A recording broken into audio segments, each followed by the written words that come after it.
అరుణాచల పర్వతం తిరువణ్ణామలైలోని పవిత్రమైన శైవక్షేత్రం. ఇది శివుని జ్యోతి స్వరూపాన్ని సూచిస్తుంది. పురాణం ప్రకారం ఒకసారి బ్రహ్మదేవుడు మరియు విష్ణుదేవుడు శివుడి మహిమను అర్థం చేసుకోవాలనుకున్నారు.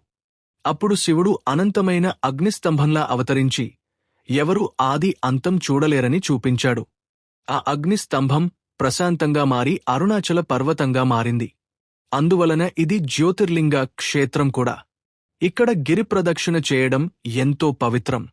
సాయంత్రం పూర్ణచంద్రుని కాంతిలో భక్తులు పర్వతం చుట్టూ నడిచి గిరివలయం చేస్తారు. ఇది పాపాలు తొలగిస్తుందని నమ్మకం. రమణ మహర్షి వంటి మహానుభావులు ఇక్కడ ధ్యానం చేసి ఆధ్యాత్మిక జ్ఞానాన్ని పొందారు. అరుణాచలం భక్తులకు జ్ఞానానికి ద్వారం, శాంతికి నిలయం. ఈ పర్వతాన్ని దర్శించడం, దానిని హృదయపూర్వకంగా ఆరాధించడం వల్ల మన జీవితాల్లో దేవుని కృప లభిస్తుంది.